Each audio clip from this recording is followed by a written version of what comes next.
Hello, everyone, and welcome back to the Real Deal podcast. Today, I am joined by Nathaniel Barnes. who? Nathaniel Barnes. I can't hear him. That's too bad. Yeah. And today we are wearing our costumes. I'm Batman, and you're something. I don't know if I'm an alien. I'm a slasher. I could be anything. You're something. You kind Yeah. of look like the rabbit from Donnie Darko. We can talk about that later. Yeah. But today we are doing the Halloween episode. Ooh. It's gonna release a little bit after Halloween, but that's gonna be okay. It's kind of like how Smiling Friends always does it after Halloween. Yeah. They do their Halloween episode. I remember one time they did it in July. Oh yeah. Yeah. So basically, we're big. Both of us are big horror fans. We're basically going to talk about different franchises that we like, different genres we like, stuff like that. So starting off, what you can go first if you want. What do you think? What is your favorite horror movie or horror movies? Well, my favorite horror movies is kind of a tie between the first two Aliens movies and John Carpenter's The Thing, because they're both kind of similar but also kind of different. Because like the first Alien movie and John Carpenter's The Thing are both kind of about like these group of people who have to survive this monster, and they're both in like the middle of nowhere, separate from civilization. And I'd argue Alien's a bit more. The first Alien is a bit more terrifying because you're in space, and as they say in the trailers, in space no one can hear you scream. Just like the concept of it is more scary. Yeah, the concept's a lot more scary, and You I think? also, yeah. Sorry, what? No, you can. Well, do you think in execution, which one do you think is scarier in execution, like the actual movie? In execution, I think maybe Thing edges it out just a little bit, just because in John Carpenter's The Thing there's a lot of like, and this is something I miss from a lot of horror films now, where it's like they're building up to the monster by like having a bunch of silent scenes where all you hear is like just the sounds, like whether it's like the dog that the Thing is like controlling just walking around the Thing, and you're just like there's tension because you don't know what's going to happen next, and it's all just completely quiet, and you're just slowly waiting for it to happen. I'm like, that's just a lost art in horror films Nowadays, these it's days. always like you hear a little bit of. Yeah, I'm so It's sick it's of the that. same sound effect in every movie. I don't like it either. I'm pretty sure like Alien Romulus does it. We'll talk about that We later. can talk about that in a bit. But yeah, well, which one do you think is better, Alien 1 or 2? I think the second one is better in my own opinion because it took a lot of the stuff that was really good in the first film and expanded upon that the same way like Terminator 2 did. Like the lore. Yeah, the lore and like the creature designs, the action scenes, they also had, I think they had a bigger budget as well and a different director, James Cameron. Yeah, I kind of like it a lot. My personal favorite is also The Thing, but also I think The Lighthouse. It's kind of I'm not sure which one I like more. Yeah. Have you seen Lighthouse? Yeah, I saw Lighthouse. That was the movie I first saw that kind of made me start respecting Robert Pattinson as an actor more after the Twilight I thought films. you said Rubber Eggers for a second. Yeah, no, Robert Pattinson. It was my introduction to Robert Eggers, Yeah. but yeah, Robert Robert Pattinson, I Pattinson. gained a lot more respect for him, and I saw him more than just the Twilight guy. Well, I never watched Twilight as a kid, so I always just thought of him as. I guess the first thing I saw was The Lighthouse, and then I saw him in Tenet, which he Yeah, doesn't. I have really, not seen Tenet actually, and I'm a huge Nolan guy. It's not. It's probably my least favorite Nolan movie. No, I know, but I And- still want to see it. Well, all the performances in that movie are kind of mute. I know it's like his worst movie, but I still kind of want to see it just You to like get in my You own should probably. opinion. I would consider watching it again with subtitles, just because. Which I mean, like I think, if you can't hear what the characters are saying, that's a filmmaking error. That's not like a. Artistic choice, it's not an art. Yeah, that's not like an art. I don't think that's an art. I wouldn't count that as an artistic choice. No, I agree. Like if you can't understand the movie without subtitles, I think that's a problem on the filmmaker. I agreed. Unless you just like have terrible hearing. Yeah. I think if the average person can hear it, then it's good Yeah, and it's fine. But if the average person can't understand what's being said, then that's a filmmaking error. agreed. But like again, Lighthouse, really great, and like Willem Dafoe, he's a goat in everything that he's in. Like he's just fantastic in that movie. Especially. Also, what I really like about that movie is it's very Lovecraftian, but in Yeah. most Lovecraft stories, it's very similar to Lighthouse, where the weird things are happening, characters acting weird, things are out of place, but then usually at the very end, there's a reveal that it's like Dagon or Cthulhu is behind what's happening.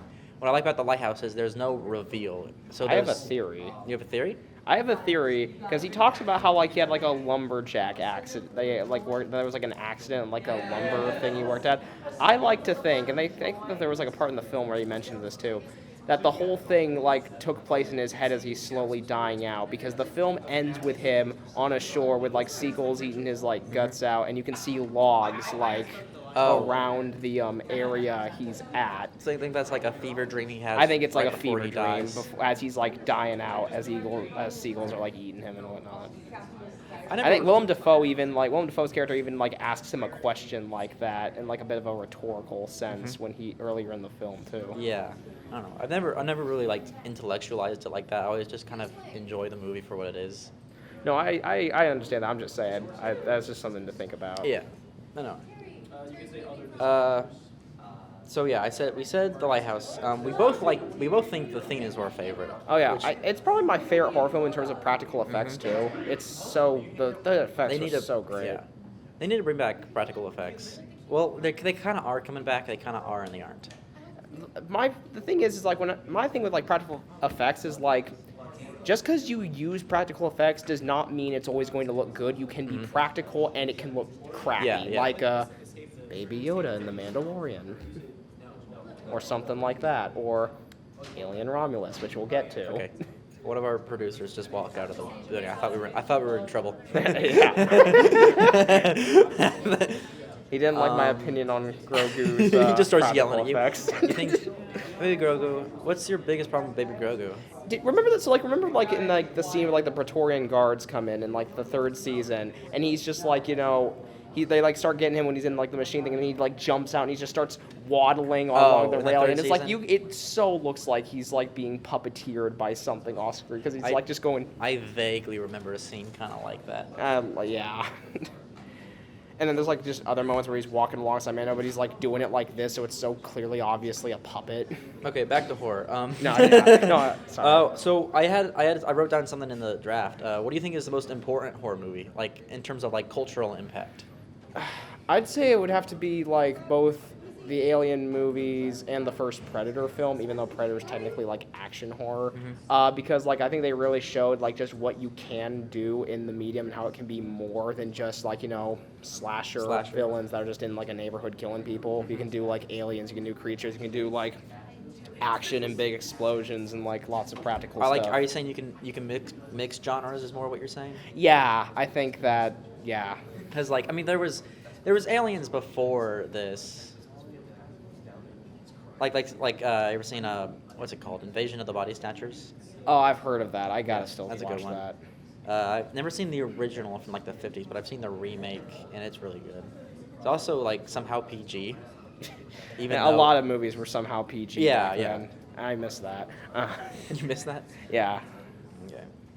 Well, I would say for most important, I would say Night of the Living Dead, because before that point, you had zombie movies, but it was more like a witch would bring someone to life, and it would be like a kind of a confined thing. Whereas in Night of the Living Dead, it's the first time you see a true like zombie apocalypse movie. Yeah. It's the first time you see people holed up in a house, like barricading the doors, rationing, thinking about how they're going to survive. Thinking about how they get from point A to point B with like just to survive. First time you see it like spreading from person to person. It's also important because it's one of the few times this movie came out in 1968, and a few months before the Hays Code was repealed, which means they can show nudity, they can show blood, they can show all these things. It's like one of the first movies that really showed off. It was in black and white, so it wasn't like red or anything, but you could still see a lot of it. Yeah, that's a good choice. It's also part of the byproduct of the Hays Code being repealed is the main character of the movie is a black man, which is like one of the few times you see a black man in a horror movie that isn't like there for comic relief or like made the butt of a joke, and he's like actually in control. Oh yeah, didn't it end with like him getting? It does end with him getting shot. Yeah. Yeah. By a white mob, so it's like. Yeah, I know what you're talking about now.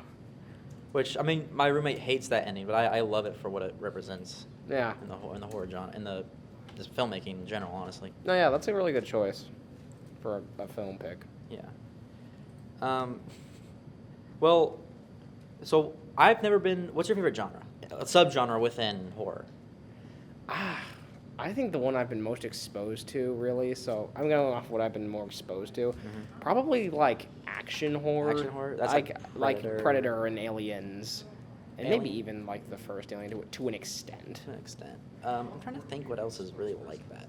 I guess it is kind of like that. It's like action adventure. It's like the Goonies. A little bit. It's like the Goonies, but there's a space god that dresses like a clown or looks like a clown. Want to talk about We can talk about it. The new show just came out. Welcome to Derry. It Welcome. So I actually haven't seen. Has the show come out yet? Yes, I've seen a ton of spoilers. Alright. Because I wasn't really planning on watching it, but I kind of it looks cool. I think from what I've seen. I saw the first It movie like a couple of weeks ago for the first time. For the first time? Yeah. Have you seen the second one at all? Not yet. No. No. I have heard though that like that's the the second the TV movie with Tim Curry. So I've heard that the TV movie with Tim Curry where they become adults and like the movie they both kind of have the same problems. 'Cause that's both where like in the story kind of like falls off a cliff a little bit where he like becomes a giant spider and whatnot. Well, it's also they're just not as interesting as adults. Yeah, they're not that's as true. fun. They're not as interesting. They become very boring once they become adults. Though I can talk about the first one a little bit. I want to start with the stuff that I actually really liked in the first film. I love how it does like mix humor and the scary stuff and like tries to give you all this different stuff, the different depths of these characters and like develop them a lot. The gore is really great. All the performances are great across the board. It's like 3 or 4 different genres. Yeah. Wrapped within one. Not even just like horror subgenres, like just main genres. And who plays it? Who plays Pennywise again? Bill Skarsgård. Yes, Bill Skarsgård. He's great and is great in almost everything he's in. I part of me kind of wants him to be the Joker, but The Joker? I could see it. We talked about it in the podcast a few weeks ago. Oh my gosh, what was his name? Chuck Iwuji? I think I know who you're talking about. From Guardians of the Galaxy 3. Yeah, I heard he also wanted to be Joker. He said he wants to be. I think that would work. I think just for like a completely like manic Joker. Yeah, maybe. But I do like I've heard some people say that wouldn't work because he's black, but also like Yeah. he's completely covered the whole time. It doesn't. I don't think the race matters to the Joker. I'm not touching that with a 10-foot pole. But I will say that's the stuff I like about it. The stuff I did not like about the film, and some people might disagree with me on this. I don't like how. Well, I do like how it blends different genres. There are a lot of times where there was just like tonal whiplash in the movie for me, like the part in the bathroom, when the blood goes up in the air and whatnot, and then like the next scene they're like cleaning it and there's like happy music playing. I'm like, why is this going from a horror film to a Spielberg film all of a sudden? It happens too quickly, or like it just feels kind of jarring, and like I also don't like how when. There are so many moments in the movie that would genuinely be more scary if the music would just shut the hell up. Because there's so many moments where I'm like, oh, this could be scary, but the music's just going, or like it's like kind of subtle and it's like not overwhelming my senses, but I'm just like, bro, turn it down so I can kind of enhance the horror a little bit. Part of that's with people's attention span. Maybe, I don't know. With TikTok. I don't know. TikToks. If that is the reason, I'm just like, I'm concerned about where horror is going then as a genre. Yeah. Yeah. Well, I mean, I've never been the most exposed to slashers. For me, it's more so I'm the kind of horror guy. I like aliens and I like psychological thrillers. That's fair. Yeah. Psychological thriller, I think, is also really. I'd probably put that in like my second place. There's always like genres. whenever I think of a psychological, there's always a argument over like what movies are and aren't horror. Like I heard someone look me dead in the face and say The Shining isn't horror. Yeah, he said it was a psychological thriller. The first Shining with Jack Nicholson is not horror. Well, he forgot. I think he forgot there were ghosts. He forgot there were ghosts. I mean, I'd be fine if you said it was like psychological horror or something, but like if you want to say it's like horror and a psychological thriller, fine. But saying it's like not horror, I'm like, that's bro, weird. What? Like, I mean, like I've heard the argument like maybe there's not ghosts. But like maybe it's just in his head. But then how does Danny see it? Why does Danny see the ghosts? Well, there's also just tons of like scary moments in the film that are still to this day terrifying, like the part where he like freezes to death and it's just like it cuts to a still picture. Well, some of people him, would like, argue that like just because a movie's scary doesn't mean it's horror. which sometimes, but like in The Shining, it definitely is. Yeah. I don't know. Like I guess like there's parts in like I don't know the movie Seven that's scary. But I haven't seen Seven. there's a movie called like I've heard debates over whether or not that is horror or not. I don't think so. Just because like if you just read the story straight out, not really. It's just the way it's framed and like everything that happens. But yeah, but it is just a scary movie still. Like it's Yeah. a scary movie, and I don't know. I've heard the same argument with Silence of the Lambs.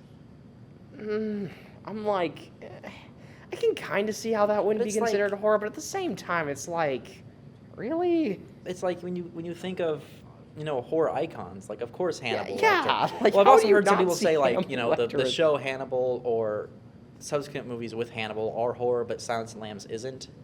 Which I kind of see that because like with Seven, if you just write out what happens in Oh yeah, I forgot there were Silence other of the movies. Lambs. I forgot there were other movies with Hannibal. There are other movies. There's There was like what was the sequel was called Hannibal, and there was like a prequel called Red like, Dragon. Red Dragon, yeah. I well, still that's gotta the see one. The those book too. came first, and then yeah, the Red No, I'm Dragon saying like was in the first. movie. I'm saying like in the movie Yeah. order. Like the Red Dragon's technically a prequel to. Well, Red Dragon, the book came out first. No, I understand that. I'm saying like Okay. the movie came out after the first Yeah. Silence of the Lambs. Yeah. I don't think you understand what I'm saying. Red Dragon, the book came out, and then the Silence of the Lambs book came out. Right. And then the movie Silence of the Lambs, they decided to do Silence of the Lambs first for some reason. It's like Lord of the Rings. and The Right. Hobbit. Okay. Yeah. Okay, sorry, I was confusing you a bit too much. Yeah. Sorry. Okay. Oh, well, there's also a few trailers that just came out. Oh really? Stranger Things Season 5, that's the Oh, big yeah. one. I remember that. And Scream 7. I haven't seen Scream 7, but I do remember seeing Stranger Things, and all I could think is, man, they've gotten old. Yeah. Well, Are they still supposed to be they're teenagers? supposed to. I don't know what they're supposed to be just going into high school or or like because most. I mean, they're about our age. They're about because like what it came out in 2016, and they were like, how old was I in 2016? I was still in elementary I don't think they're school. supposed. They're not supposed to be our age. They're supposed to be in high school. I don't know why I said that. They're not supposed. Well, to I be mean, I'm 20. younger than you. Well, so in, like, in real life, they're like, I'm not sure. I don't know what they are in real life. Millie Bobby Brown's like what, 23, 24, 25? I think. Let me I look can- that up. Yeah. 21. So she's my age. All right. So wait, what is? Are they in 5th grade in the first season? I don't know. What are they? I thought they were middle school. What are they? That's What are that's they? just the best question for I Stranger don't know. Things. What are they? Yeah, but like. But that's what happens when you take a ridiculously long. That's Well, have you what's heard? with Netflix. Every episode is like at least an hour and I think 15 minutes. And the longest one is like 2 hours and 40. So I yeah, don't- didn't they say they were going to release the final one in like theaters or yeah. something? Yeah. Netflix Um, has been doing this thing now where they were like releasing stuff in theaters. I still gotta see that new Frankenstein movie by Yeah. Guillermo. Well, I don't think it's out Guillermo- yet. I heard it's out in like particular out. certain theaters and like. Oh, it's in different parts. theaters, yeah, but it's not out on Netflix. Yeah, not yet. Anyway. I I'm heard saying I it's- still got, but it's like in specific theaters. That's Mhm. the funny thing, Yeah. and I'm like, dang it, Netflix. Yeah, I remember they did the same thing with the Snyder Cut, and I was mad. Ugh. Anyways, yeah, Stranger Things season 5. I've been kind of done with Stranger Things for a while.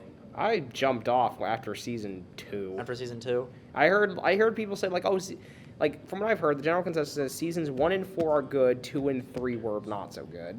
I mean, season 4 was all right. The last episode was like 2.5 hours, and I'm like, it didn't need to be. The same thing could have happened in 40 minutes. Why are we obsessed with making the episodes of TV shows the length of movies? That's something I'm kind of getting Yeah, sick of. I feel like it's a specific oddity with Stranger Things. I can't think of anything else. I might be able to come up with a few examples, but I would need some time to think about But like, it. why are they doing it that with? Because it's their Things? biggest cash cow. I don't know. I don't know. It's like people watch it, I guess.